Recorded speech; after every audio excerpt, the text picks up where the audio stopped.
and gentlemen, boys and girls, I'm your host Josh, aka Jantmor. Welcome to another installment of Jantmor interviews. Today, I'll be interviewing the voice of Crypto from Apex Legends, Min Jun from Infinity Train. He's been in World War Z. He's been in so many other franchises that we're going to get into. Can I get a rounding round of applause for the amazing, the talented, and humble Johnny Young? There we go. Hey, how's it going? Good. How are you? Oh my God. I'm good. What's going on? Thank you so much for coming on and speaking with me, and just, I'm a huge fan of yours. My goal was to interview you by the end of this year. I have a whole list where I write down people I want to speak to, and you were just like top priority on that list. So I'm really glad to finally have you on, and just thank you so much, and I really do hope you enjoy your time, and thank you. No problem. Thank you for having me. Absolutely. Some cool things I found out about you while I was researching some things to ask about was that you were in Ghost in the Shell, the 2017 film. So what was that experience like? Well, I wasn't in the movie. What ended up happening was Michael Pitt, a lot of times films will ask people to match their voice. So I don't know if you watched the movie, but there's a character, he's like a robot, and he's played by the actor Michael Pitt, and I had to voice match a lot of his scenes, and we ended up recording a bunch of his stuff in the studio. Wow, okay, I saw it, and it said you were part of the Loop group, and I'm kind of new to all of these references and stuff like that, so No, not at all. Yeah, what's a Loop group? But thank you for explaining to people what that is and what that you did on that film. I haven't personally seen Ghost in the Shell yet. I'll probably watch it one day. I want to watch the anime first though before I get into the movie. You know what I mean? So I'm gonna start there first and get into it. Another cool thing I found out about you was that the first movie you saw in theaters with your dad was Tim Burton's Batman in the 80s. What was that like? How has that shaped you, and how do you say that experience was for you seeing that movie? Because at the time, that was a really big movie. It was I was a really young kid, and Korean parents are just like, whatever. They don't, my parents immigrated, there's no oh no, the kid shouldn't see this. So I remember that was the first movie I remember watching in theaters. I might have been, when did it come out? 1987? So I might have been like 3 or something like that. And I still remember that movie, and it shaped who I was. I mean, till this day, my favorite character is still Batman. And growing up, I loved Batman. I collected Batman comics. I had his posters, and it was a dream of mine to play Batman. So that's why when I met Roger Craig Smith on the season 3 trailer of Apex Legends, we got to meet each other, and I met him on set, and we shot the whole thing together. I was like, oh my God, I was kind of geeking out because he is Batman, and then I remember Warner Brothers sending out an article about they might possibly make Terry McGinnis the Batman with the cybernetic suit in the future. They might make him Asian, so I was like, oh man, and so I tweeted at them, but nothing came out of it. But we didn't, no Batman Beyond came out yet, so who knows? We'll see. You've done so much, already starting out, that I could definitely see you in that role, and just best wishes to you, man. And I really can see you making it big in this industry, and I'm just really excited to see where you go next with everything. You're Infinity Train, which we're going to get into later, which is really cool, which is a big cartoon. My little brother watches that cartoon in the living room whenever I'm in the living room. It's Infinity Train on 24/7, so he's always watching something that I haven't gotten the chance to sit down or watch, but it's just really, really cool to see, what you're doing now from where you started, and it's just really awesome. It's really inspiring to me and for people around the world who are just wow, I want to get into this industry and don't know where to start, and it's really inspiring. So. Thank you. Yeah, a lot of people know me as, well, first of all, Infinity Train was tremendous. I didn't know what I was getting myself into, honestly, and I didn't realize how big the show was. So after getting into it and learning about the show a little more, I was a little nervous. I'm like, oh my God, the ratings are so high. I hope I don't mess this up. And the people on the show were amazing. Owen was amazing. Madeline was amazing. Christy was amazing. They were all amazing. Everyone on the show was amazing. Minty Lewis was amazing. Sakai was amazing, who plays Ryan, and Minty plays Kez, and everyone that I met on the show were amazing. It was my first session where I got to like do it all together with all the actors together. This was we wrapped up right before the pandemic started, so I actually got to be in the room together with all these actors. So it was super exciting, and a lot of people, I guess, know me as a voice actor, and I got lucky. Like, I've only been in this industry for 4 years, but I booked like, World War Z, Overwatch, Apex Legends, and then Infinity Train, and Cyberpunk, and like big things back to back.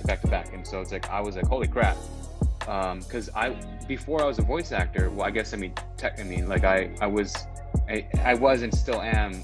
I did theater and film and television for a really long time, and there just wasn't a lot of roles for me. But I was still doing a lot of stuff, but people know me as a voice actor, which I'm grateful for. Any actor, I'm sure, will take the work. And speaking of like the work, like I'm extremely grateful to have been a part of like such great projects with such great lore and storytelling, like Infinity Train, Overwatch, and Apex Legends. Oh my God, they're killing it, and season 9's coming out, so grateful.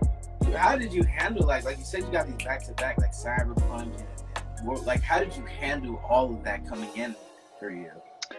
I mean, you just sort of take each job as its own thing, and it was fine. It was just it was fine because it was like I mean I've been doing it for you sort of get, it just becomes a job. How do I say this? It becomes a job, right? So you get a job, and you're hired to do something, and you want to do it to the best of your abilities. So, and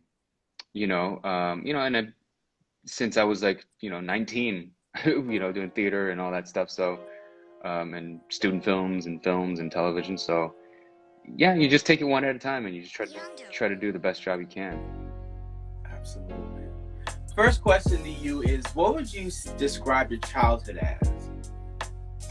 My childhood? Oh gosh. I mean, I was a super fat, overweight kid with a bowl haircut. I was super shy and awkward, that loved comic books and video games, and that was my life. And loved movies and, Marvel and DC, and used to ride my bike, was on the swim team. I don't know. I was always in my head, like imagining myself as like Batman, and would, wanted to be like in like lost in fantasy and fantasy land, and always watching cartoons and stuff like that. My parents were really busy, so like they were always working, and so with all that free time, that's sort of what I did, was play a lot of video games and get lost in like specifically American comic books. I didn't really get too much into anime. I know anime is like super popular now, but I did watch some anime when I was a child, stuff that's like way older that people probably don't know right now, but yeah, just a lot of that, man. So it's like, and it sort of like grew into that. So like film, television, video games. So it's like, I don't want to say like I never grew up, but it's like I just continued to just kind of do what I always wanted, Right. Gosh, you remind me of a lot when I was in middle school, and my experiences with just my world. I grew up with like Transformers and Spider-Man and stuff like that, and me just wanting to get into that world and just describing, voice acting is something I've been interested in wanting to get in, because I remember growing up just like doing impressions of like Optimus Prime, Transform, and Spider-Man and the Hulk, and I've just always been doing impressions or try to make people laugh, and try to make like funny dinosaur noses or sound like Darth Vader, and put my hand over my face and try to sound like Darth Vader, and that's like what I grew up on and is doing. And it wasn't in the best of shape, so to say, when I was coming up in middle school, and that would just lead to like teasing and all that stuff. Yeah. Me to today. So speaking of just all of that, what are some childhood adversities that you went through personally that you would say you are better for have had? I mean, man, I went through a lot. I've been bullied a ton. I got beat up in high school, in middle school, like, in elementary, like I got picked on a lot. Because I was a short, chubby, fat kid, and but I learned I wanted to, it got me through a lot. I mean, yeah, I mean, I learned a lot through that hardship. Learning about, I guess, growing up about fitness and nutrition and working towards your goals and, losing weight. And I fluctuated, I lost a ton of weight, and in my 20s, I had a six pack and I gained it all back, and I lost it and I gained it all back. So it was always like a journey for me, since I was a kid. And, I mean, I'm still on that journey right now. Like, pre-pandemic, I blew up, and then I was like, man, this is not good. So, during the lockdown, I've been working out like crazy, and just trying to make a change. But I think as a kid, going through all that, it just sort of, it made me realize, like, it made me aware of how people are treated, and how appearance can sort of affect other people, and what I went through. So I try not to do that. I try not to do that to other people, but also, like, the importance of taking care of yourself as well. Yeah, just a lot of that. It is very important to, take care of yourself and just show love to others, especially during times like this. Like, this is a crazy time in the world that a lot of people haven't gone through. Like, I've never been through this. My mom hasn't been through this. Like, a ton of people that I know hasn't, like, gone through this. And you see the effects it has on people. Some positive, some negative. Suicide rates have gone up because of this, like, because of the stuff. And it's just really sad to see. So it's always important to remember to be kind to your fellow neighbor and just the people around you, because it'll make a world of difference in someone's life. But it made a difference in my life when I was going through my depression, and when in middle school, and just that time of just feeling like really down and really low. Just people being there and just reaching out and being like, hey man, I care for you, here you go. And like, this isn't just us having a fun little back and forth and jabbing back and forth. Just really made a world of difference. So I think yeah, I mean, I've been through a lot of things in my life, and so like you said, it's like a small act of kindness can really go a long way, because that, you just never know what that person's going through. Or like, teasing somebody might really devastate somebody, because like, their home situation might not be good, their financial situation might not be good. So it's like, their mental situation might not be good. So it's like, just a small act of kindness you never know what it could do to somebody. And like you said, it's, times are hard, and just trying to help people in any way you can. It doesn't need to mean like, you don't need to give somebody like a gajillion dollars. It's just saying something nice to somebody, or just trying to be there for somebody can go a long way. So I do believe in that. You said you came from a theater background, so how would you say voice acting got introduced into your life, or what sparked that sort of interest for you? I mean, so yeah, I started in theater.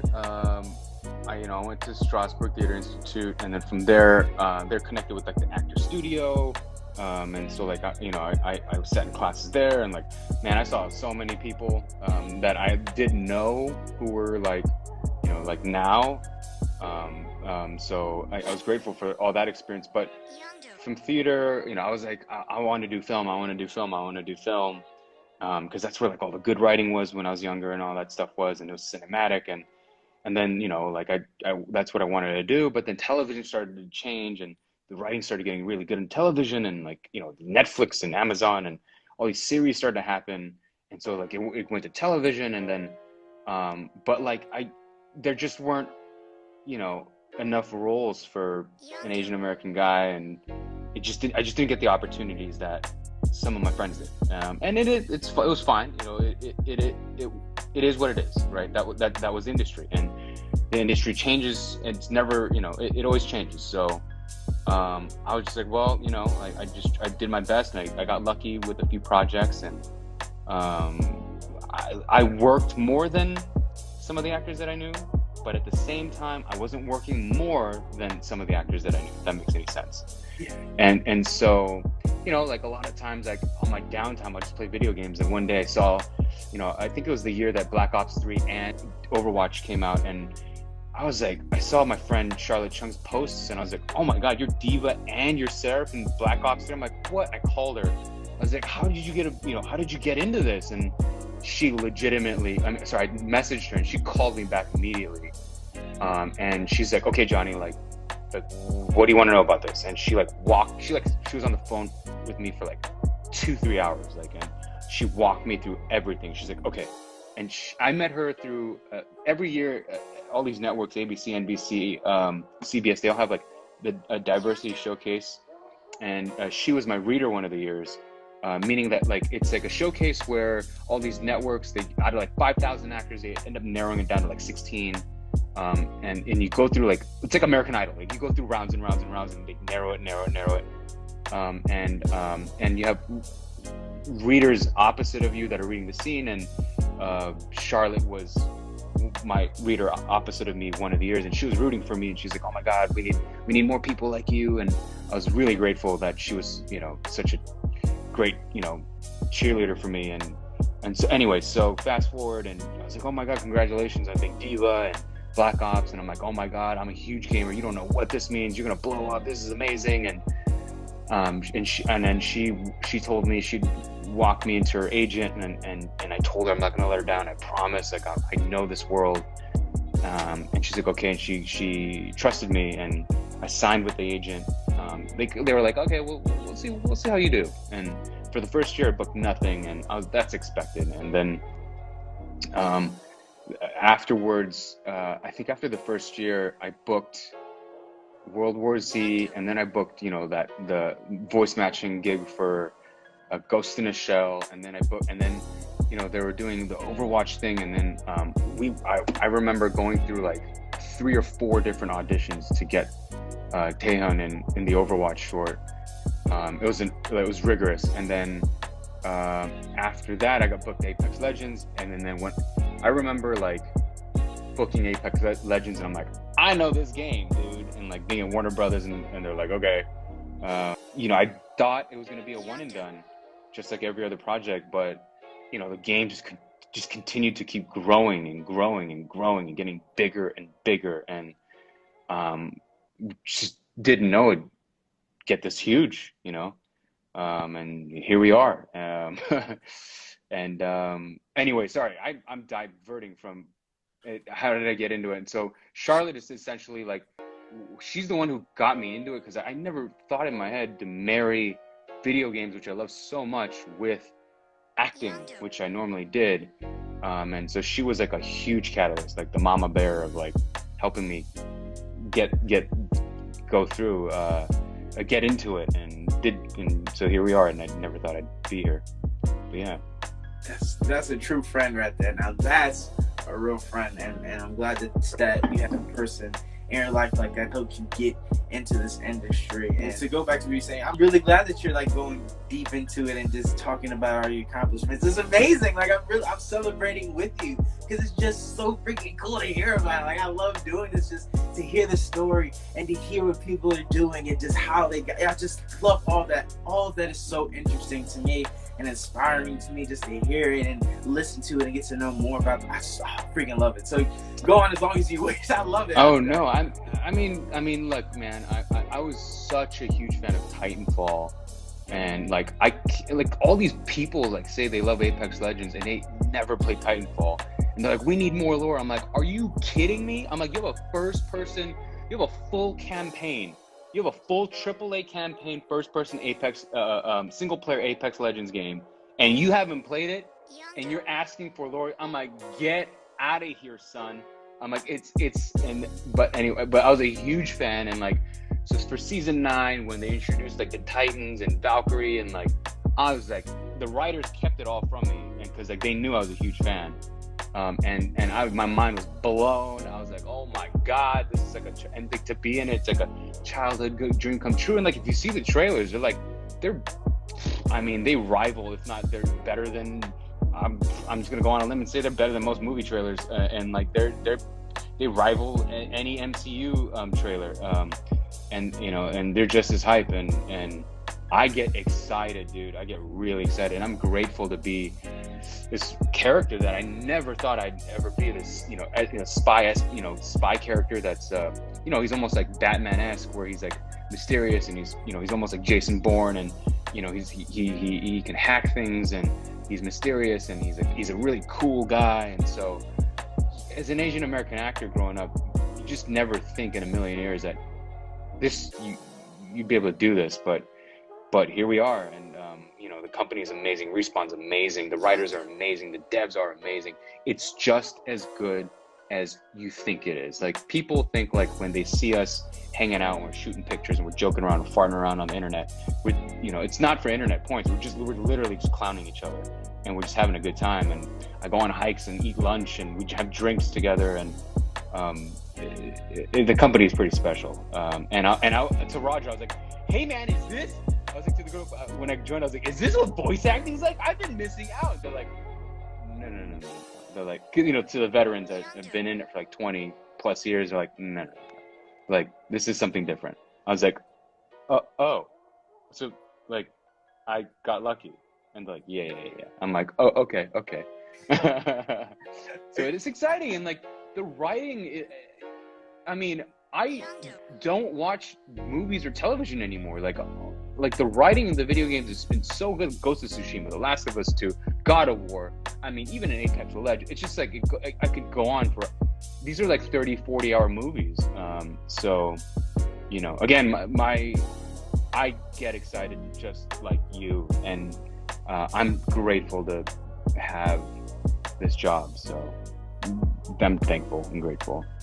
Yeah. Well, let's now dive straight into it. I got into Apex Legends because I've spoken to a lot of the Apex people. I've spoken to Chris Edgerly, Roger Smith was a ton of fun, and I was like, these people are really, really dope, really down to earth. I didn't expect it, and because I originally came to them to speak about like Naruto or with Roger Craig Smith, Batman and America, my two favorite characters of all time. He's Batman, goddammit, he's Batman. Batman, right? It's amazing Batman, by the way.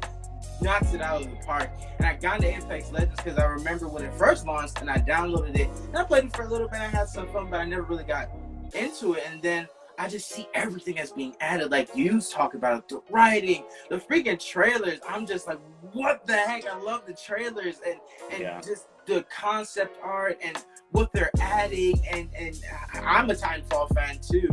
I wasn't too keen on the first one, but the second one is like one of my favorite video games of all time. Like, I can play that 24/7 throughout the day. I freaking love the second one with all of my heart, and I really hope that they make a Titanfall 3. Like, I really need it. Apex is amazing, it's great, but I need that Titanfall 3. Hey, I'm with you. I'm with you. I'm with you. 3. I legitimately, at every session, like, when I meet up with them, I'm like, Titanfall 3? And they're like, shut up. I'm like, okay. Every single time. Yeah, it's pretty, like, I couldn't have I couldn't have been luckier to been in any other franchise. Like, this is amazing. Like, I cannot believe, like, I'm a character, like, when, speaking of which, like, because of all the pandemic, I was like, man, I want to go to the cons, and I've never been to a convention before, and I don't know if anyone's going to show up or, recognize me or, whatever, like, it is, but it'd be really nice to see everybody. And I was at a sandwich shop with my buddy Kane, and we were eating lunch. I walk in, and the guy's like, Johnny? And then I turn around, I'm like, I don't know this person. He's like, you're Johnny Young? And I was like, what's up, dude? And I was like, hey, and like, he was like freaking out, and I was like, dude, this is I was like, dude, let's grab a picture, and it was amazing. I say all this to say that, like, I'm grateful. I'm grateful, and I didn't realize that the game, again, because after I became crypto, the pandemic happened. I've been sitting in my house and didn't realize that the reach was that huge. And then when they released 100 million players play it, I'm like that number doesn't even compute in my head. Like, what other thing has 100 million? Like, no TV show or film. I mean, I don't know. Like, I'm just like, 100 million. I'm like, what? This doesn't make any sense to me. I'm like, okay, but again, I'm grateful and I'm thankful. It's exciting. It's exciting. I forgot why I started talking about this, but it's exciting to see. I had just been so taken aback by, like, the Apex community is just so unique, and ever since I've just like seen from the fan art that you guys post, it's just like what is this? What? Oh my gosh, the fan art, amazing! Just to see how people come out in droves to support new people, like the Valkyrie's voice actress. They came out and showed so much love to her, and it was so dope. Well, yeah, I mean, Erika Ishii is already like a superstar, so it's not like she needed any help. But yes, like you know what I mean? It's like it's like a drop in the bucket for Erika. But yes, it's tremendous and it's amazing, and it's amazing to see Erika super excited about her being Valkyrie, and we had drink chats together before she was announced, and amazing, crazy person, amazing. But anyway, sorry, go ahead. No, yeah, it's really awesome. I just really am a huge fan of this community, even though I've been in it for like a couple months now, since December. So it's just really awesome to see how people come out in droves. But I guess that answers my first question about Apex. I was gonna say, like, how does it feel to see where it's gone now? Like, all the legends like Revenant and Fused by Ben, who's freaking fantastic, and Watson, and just all of them. Like, how does it feel to be part of something that's like growing? Like, I see the growth, you see the numbers. How does it? Yeah. It just must feel like exhilarating to be a part of something so huge. Did you ever think it would get this big? No, never, not in a million years. I mean, again, I thought I would just do the one and done. Like, I thought the script was pretty thick when I came in. And they're like, this is the thickest script, like, like it was because of the pinging system and all that. But I never in a million years thought it would get this huge. And again, luckily I got to meet most of the cast pre-pandemic. We had like a karaoke night, and that's where I met Darren DePaul. I mean, he's amazing. He's a class act, and I was all like, I was intimidated by him. He's Reinhardt, and he's in next Halo. He's Hulk, like he's in everything. And but with the karaoke nights, it was a lot of fun. And then when we had the Respawn holiday party, my God, they rented out like this venue, and like the whole, I mean, I don't know how to explain this, but the whole outside of the venue, this venue was ginormous. They had the whole Kings Canyon dinosaur bones, like it was like life-size dinosaur bones, like just there. Those are red carpet. They were spray tagging like all the characters, and they're doing art. There was a red carpet. I was like, what? And then there was like, it was like an open bar, and there was like, people, like waiters going on food. I'm like, this is insane. And then like they're doing digital art for everybody. And then when you walk inside, there was like a 200-foot wall that was like Jedi Fallen Order, because Respawn was celebrating that as well. And then there was a stormtrooper DJ that comes out, and then like throughout the night, and there was like a lightsaber fight while we're drinking, like just two Jedi and a Sith come out. I'm like, what? And then they started battling and doing like acrobats, and I'm like, what the hell's happening? And then stormtroopers start coming out, and they start breaking. I'm like, whoa! And like, I'm having drinks with like the legends, and everyone, all the devs and the writers, and it was, I mean, yeah, it was, I had a great night. But again, it, it's so surreal to me, like being able to go to these things and being a part of the community and like hanging out with like such talented people of the cast, like legitimately talented people. And sometimes I feel like I'm an imposter. I'm just like, what the hell am I doing here? You know, like, and Roger and Nick and like a lot of these guys are like, hey, and Mela, and they're like, you deserve to be here, and you know, they always say that to me, and I'm always eternally grateful for them, and their support and their kindness. So, yeah, it's wild, man. It's wild to me too, man. It's wild. As much as I joke around on my YouTube and on Twitter and Twitch, and I like call them out. I'm like, you know, I joke around with them. Internally, I'm just like, I don't know what, you know, this is crazy. This is crazy. I could only imagine, like, that cast is so stacked with so many amazing talents that have been around for so long and done so many things, and it's just really awesome to see how much loving they are to you specifically. It's just really cool. I remember seeing like you and Ben go back and forth. It's really freaking funny, and Roger, and they sang you happy birthday, and I was like, what? Oh this my is God. so cool. Like, it's so cool to see how they were so kind and amazing to you. And then when I talked to some of them, you could definitely feel that genuine and that kind-hearted energy. And it's just so amazing to probably be around that energy. Like, it must be so cool. And, you know, sucks that this pandemic is here and that y'all can't meet. You know, I've seen you guys do like Zoom calls and stuff like that. But, you know, it's not the same. Like, Zoom isn't the same. It's just like, it's cool to stay in touch, but it's like, I want to be around people, because I've spoken to a lot of my friends over FaceTime. It's like, man, I just want to hug you, man. Like, I haven't talked to you in like forever. I mean, we're speaking right now, but it's like, I just want to give you a high five. I just want to tell you in person how you do. Like, it's just not the same. So I know that the vaccines are coming out, and we're looking at a light at the end of this dark, twisted tunnel. And here's hoping that we're back to normal sometime by this fall, or, you know, that we can really get back into the swing of things. So y'all can Hopefully. I do think most of us are vaxxed. I've been vaxxed. So you know, we've been slowly trickling into real life. You know, going hiking and all that stuff. So yeah, I mean, like you said, I can't wait to have another respawn party and meet the you know, Erica in real life, and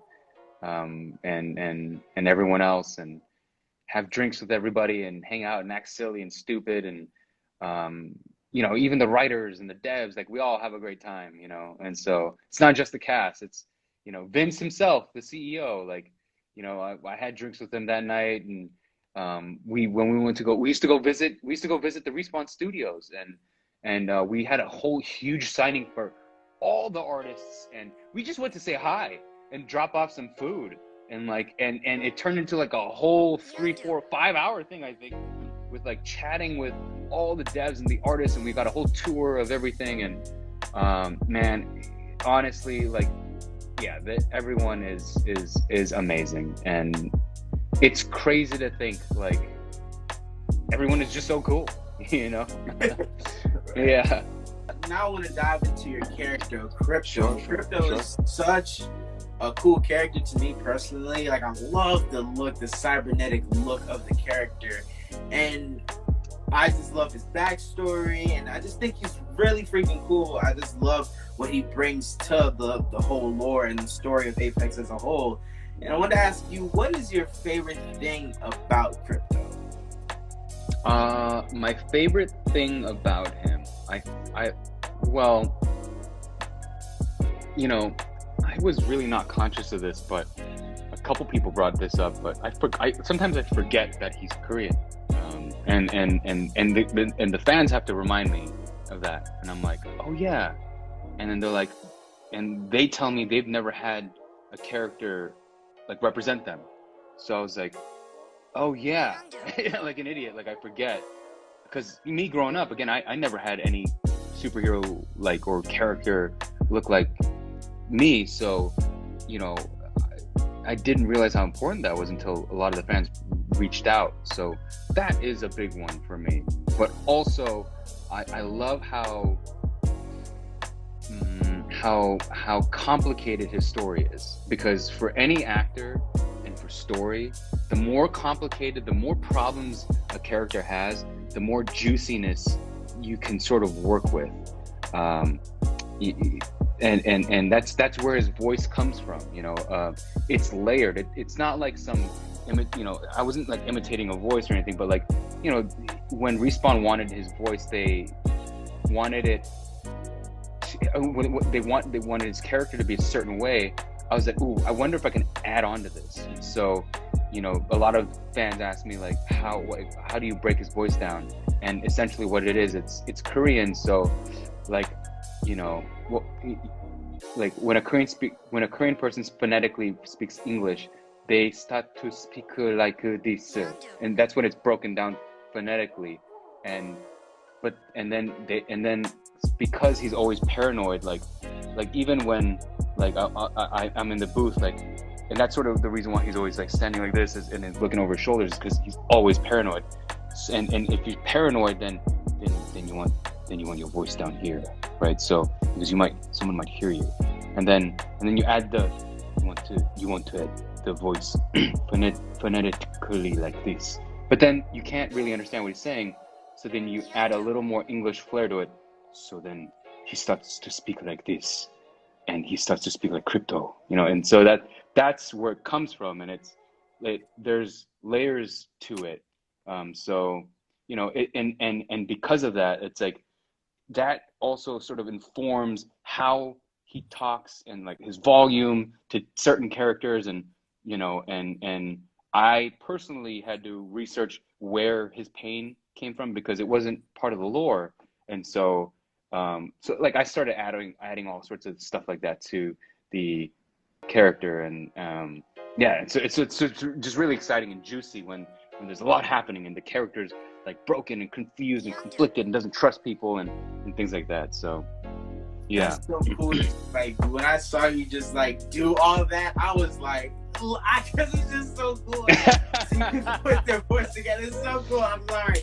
I was just there like a little child, just like there, and it's because that's so freaking cool to hear you like break it down like that. And that's what a lot of VAs do. They break it down like that. Like, where is his pain come from? Where is he from? What's his ethnicity? What is he done? What is he about? Like his movement. How does he move? And that's how they create the voice of a lot of characters. Like, how do they eat? How do they sleep? And it's just so freaking cool. And I love it. I love it. Yeah, I mean, well, that's where a lot of people ask me like, how do I become a voice actor? I'm like, just become an actor. Like, you'll learn everything from all the tools, and therefore because like a lot of people think like I just sit down and then I just like do this the whole time. When I'm in the studio, like Mela, she told me like she dances, and she like does this little thing for Lifeline because that's her voice, like Mozambique over here, like she has like that cadence. Whereas when I'm recording, like I'm legitimately in like a fighting stance, and like I'm ready to attack, and like and like I'll stand sideways, and so like a lot of times the engineer will be like, okay, are you gonna stand right here? And so like, because I'm like I can't just be like Mozambique over there. Like I'll literally point when I'm like doing, because like I'll do it as if like I'm in, like if they're filming me. So I'm like Mozambique over there, like Mozambique over here. Like it'll be like your physicality really informs, like it helps with voice projection and like where your voice will go. So when people ask, how do I become a voice actor, I'm like, just become an actor. Like, do theater, do stage, do film, do everything, and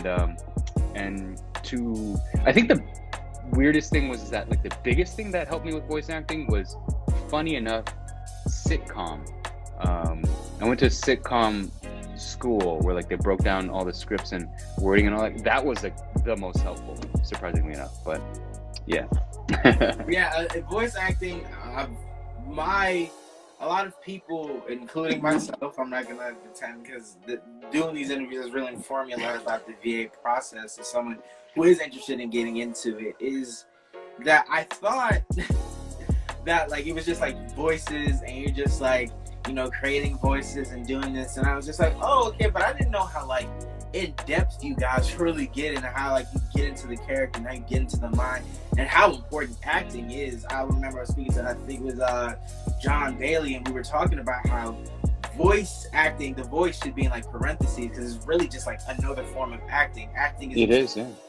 important to do this, and I completely agree because you have to like put in yourself or put in the research to really make an authentic and real character like you have done with this character Crypto. And I really can't see anyone do the role, and I'm being honest, I really can't see anyone do it besides you. And that's not like, just because you're here, I genuinely mean that you really have done a lot of work into this character, and I can feel it when, like, to go back to when we were breaking it down, it's just like I can feel you put your time into this character. And it wasn't like rushed or like you didn't care or you did it for a paycheck that you can tell with like some actors who I won't name, but you did your time and it's really felt. And I'm sure people in here who are writing in completely agree and feel with that sentiment of how you do such a great job as Crypto. So I appreciate it, but in all honesty, like I usually over prepare because it's like a fear of mine to like show up and not be prepared. It's like a recurring dream of mine. Like there were like where I'll have to go up on stage and I don't remember my lines, or like I'm on a TV show and they're doing a take and then they're like, "You ready, Johnny?" And I'm like, "What was the script?" Like it's a reoccurring dream of mine. It's a huge fear, and it has happened on stage a couple of times where I just blanked, and luckily enough, because because whoever you're working with is a good team player, they'll give you cues and they'll say things and then like it'll trigger and then like you'll go into it, but the audience won't know, but again, anyways, but yes, when I was a little kid and I would like star in musicals and plays here and there, I mean, I just remember just like, rehearsal. I remember being so tired during rehearsal because we'd just be there for so long. I'd be like, I just want to go home. But I loved it. I loved it so much, and I wish I would have stuck with it. But, things happen. I mean, I did tap dancing. I did all this, that, and the third. But, yeah, when you're there, I don't know. Because before it was my time to come on, I'm like, oh my God, I have to pace back and forth. I'm nervous. It's like It's like before these interviews, I have to run around my room. I have to do jumping jacks. I have to drink water because I'm just so nervous. When I'm there, it's like, it's game time, baby. Let's go. And I'm just there and in the moment. So I completely agree with being over prepared and having that fear. Because boy, I can tell you some stories about me just being scared or just messing up because of my own preconceived notion of something, or just being overthinking a lot of situations. I think every performer is scared. I remember, I think the first 4 or 5 sessions of Apex Legends, I literally was so nervous that, like, we're in Warner Brothers and like the air conditioner's blasting, but I didn't want to mess it up, and I was like so nervous that legitimately, like, there were sweat bullets like coming down my face, and my armpits were like stained, my back was all drenched, and so like I would go and then like I would go to the bathroom, like wash my face, I'm like, get together. Like I was so nervous. I think the first 4 or 5 times when I went into Warner Brothers to record Apex Legends. So it's like, dude, I'm with you, man. Like I get really nervous too for things that, like, I walk into for the first time because you just don't know. But and then you, like you said, you get into the groove of things. But the 100%. Crypto, to talk more about Crypto, is he's changed a lot. There's been like so much stuff that's been added onto this character through the seasons. What has been the most surprising add-on to Crypto for you? Well, I don't know if there's a huge spoiler for those of the people that didn't read the Pathfinder Quest book. I don't want to spoil it for them, but it has been some time. But the people that read it know what I'm talking about. That was a big plot twist, but Sorry, the question again was, what was the biggest surprise, or Yeah, surprised that they added on to the story for Crypto. um, the book thing was a big one, and also like how, I mean, him and Caustic and Watson interact with each other.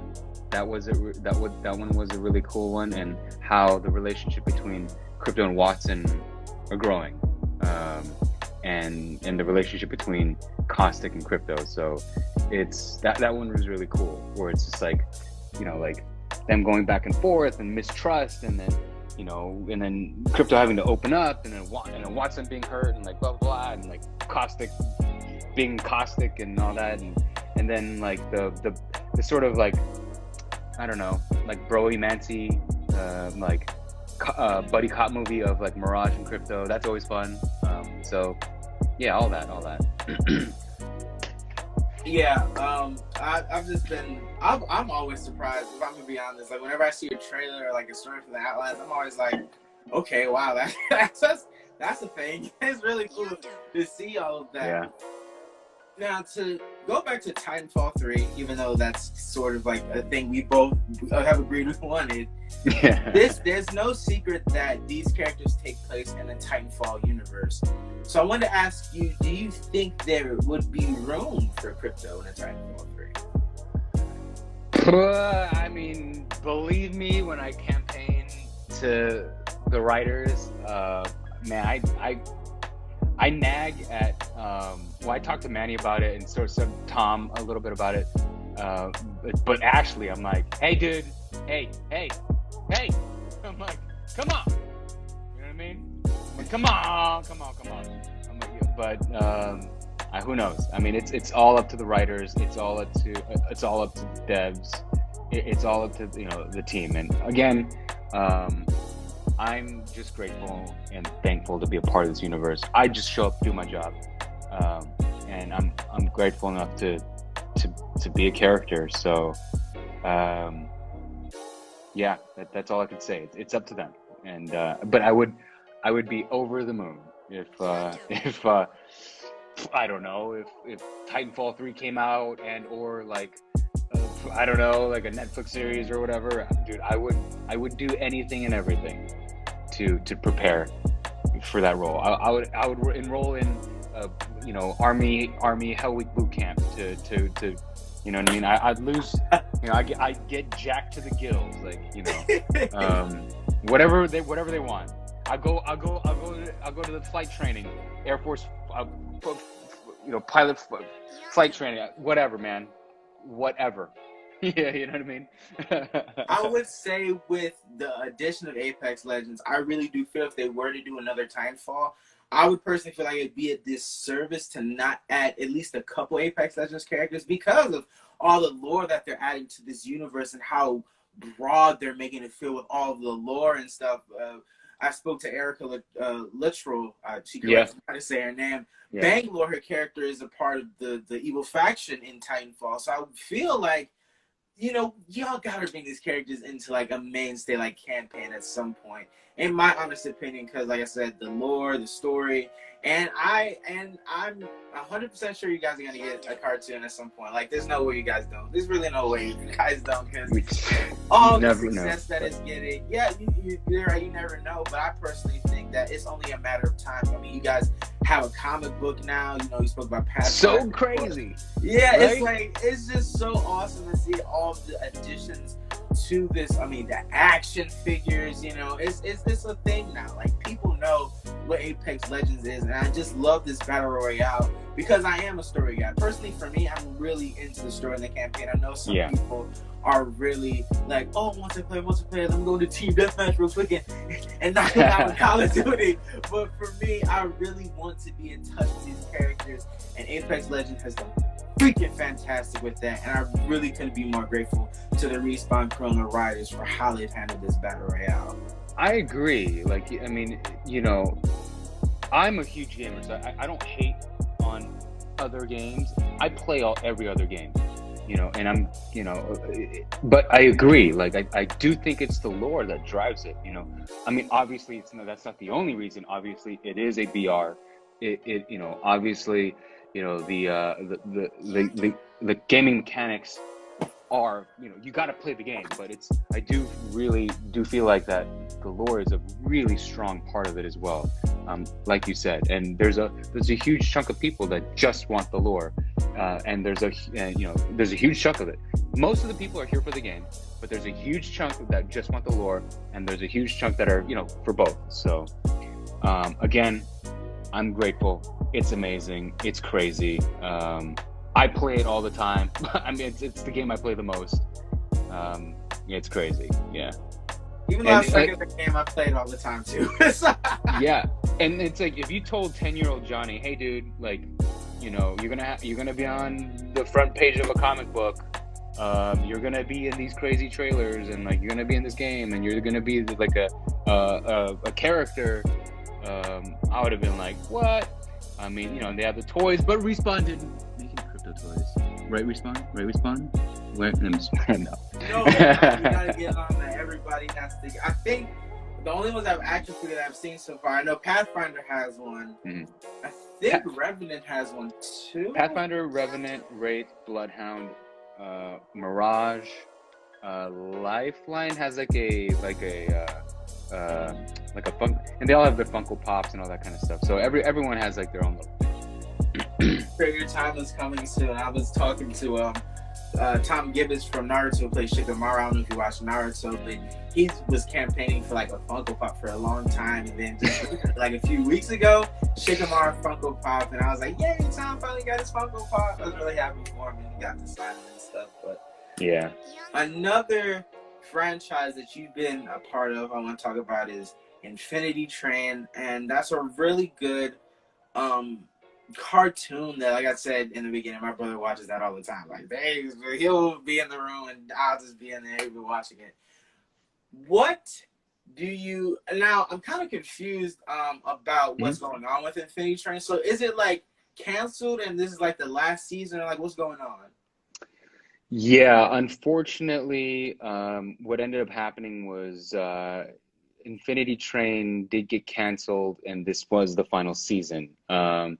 And Cartoon Network, I think the parent company was HBO, so Cartoon Network, a lot of the Cartoon Network stuff went into the HBO streaming, and I don't know exactly what happened, but again, one of those things where I'm extremely grateful and thankful to be a part of such a, like a critically acclaimed and awesome franchise. And never in a million years if you ask Johnny, like, you're gonna be in the lead in a cartoon, I'm like, what? And then J.K. Simmons is in it, Kerry Walgreen. I mean, like, so many talented people are in this show, and the creators are so talented. So yeah, I mean, and then like, because the characters sing, we have a song on Spotify and Apple Music. I'm like, what? Like, it's so crazy. So you got to meet J.K. Simmons? I did not get to meet J.K. Simmons, unfortunately. I think he recorded elsewhere, and he didn't make it to the studio that day. But I was glad, because that day, like, I was at the end of the script, I was flubbing my lines so much. I'm like, the lines are on the screen, dude. Read it. I'm like, I know, but what ended up happening was I got sick on Friday, and like, I was trying to recover on Saturday, Sunday. So I was like sleeping all day. I was eating, sleeping. I'm like, I get it. I gotta get this. I gotta get this out of my system. And I was like, I bundled up with sweaters and beanies so I could sweat it all out. And I was trying to recover, but come Monday, I recovered like I recovered a lot, but it wasn't 100%. So I was like still a little groggy. So like my brain was just still trying to grasp at it. So I'm like, a part of me does wish I met him, but also a part of me was like, that was like a really bad day. Right. Now I want to get into the fun part of my interviews, where it's called Weird and Wacky, which is a 1-minute segment. We have, of course, 1 minute to answer a series of random and weird questions. No one has gotten to a record of 15 questions, although the the championship title holder is Simon Norfleet with a record of 14 questions answered. Do you think we could beat him? No, but let's try. All right, I'm going to start the timer here in 3, 2, 1. Longest time period without taking a shower. A week. Worst food you've ever eaten. Uh, ah, the Korean food in Alaska. Most overrated song. Watermelon sugar. Movie you wish you were in. Batman. Would you rather be stung by bees or by spiders? Bees. Would you rather eat bees or scorpions? Scorpions. A superpower you wish you had in real life. Cyclops. Most awkward experience you've had in public.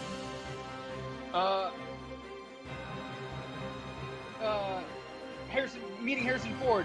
On a movie that I did, and I just stared at him, and I froze, and I got freaked out, and he just stared at me, and we stared at each other, and he stared at me, and I was like, oh my God, you're an idiot, and then he just went into his car. Ah, Johnny, your time is sadly up, but no. you did good. You answered a total of 8 questions, which is the most average is 8 to 9, so you did really well, but that was so much fun. And Johnny, now I'm going to get into my last question, then I'll ask a couple fan questions if they have any. Sure. Thank you so much for giving your time. This has been a ton of fun. Just like I said, you're my top priority for 2021. Like, I already need. Oh my God, get out of here, man. Come on, get out of here. No, I can show you the list. Like, I have a whole list of people. Like, I spoke to Steve Bloom a few weeks ago. He was on there, and Gary Lorenthal, and you were a part of that. Like, I needed to have you on, or I wouldn't be satisfied with this year personally. So I'm really glad I get to click the knock that off my checklist, and just really glad. So thank you so much for coming on, and I really hope you've enjoyed your time here. What is your current message to the world during these current times that we live in? Obviously, there's a lot going on. We're living in a pandemic. Laws are being changed. I mean, people are passing away. We've heard about like a couple mass shootings. It's crazy. What would you say to people who are feeling down and in need of a little boost in their mood? I'd say that kind of what I said before, which was try to be kind to each other. You know, I'm no perfect saint either, but try. You know, and when I say try, it doesn't have to be some huge charity event or like, you know, like giving somebody money or you know, like you don't have to do any of that. Just you could say something nice to somebody. Just do something nice to help a friend or family member, or you know, or something small. Also, a message would probably be hang in there, because nothing is forever. Nothing lasts forever, whether it's good or bad. So in the times of bad, we will. It's not a maybe, it's just a matter of time. We will get over this. And so just hang in there, and it's just a matter of time. Hang in there, and if times are hard, do something fun for yourself. You know, like I enjoy playing video games. So, you know, I just sort of made it my job as well, and being on Twitch, and I love my community, and just farting around and saying stupid, being an idiot, and you know, and so, you know, and through that, you know, it can make somebody's day. But do something fun for yourself. Do something for yourself, and just do one thing nice to somebody. Fan question: have you met Val's voice actor? Yes. You did a good job. Just a ton of love for you. What's the process like for finding and trying out for voice acting jobs? What's a good one? Well, I mean, like I said, train first. Try to get some stuff under your belt. Try to get some sort of technique or like script analysis, script breakdown, and just to have those tools first. And then, you know, once you sort of have those tools, and then find an agent. Well, yes, find an agent. In order to find an agent, do make a voiceover reel. Simplest way is to do 5 different characters, 15 seconds each, 5 basically vastly different characters, like a nerd, a monster, something you could play, like a soldier, and that's all you need. And you can submit it to agents. And I had something here, but I completely forgot. If I remember it, I'll tell you again. Thank you so much, Johnny. Anything you want to plug before we head off? Catch me on YouTube, Johnny Young, Twitch, Johnny Young 115, all my social medias, Twitter, Instagram, Johnny Young 115. And if you want to learn more about me, I guess, and the stuff that I do. What did you think when they told you you're gonna voice a video game character, and can you do a voice line as Crypto? Well, when I got Crypto, I freaked out. I was like, holy crap, and then I panicked because I'm like, I gotta do a good job. Sure. Let's see. A voice line from Crypto. You, whoever's asking, yes, you. Don't be an idiot. I'll talk to you guys later. Thank you so much for coming by. Have an amazing day. Peace.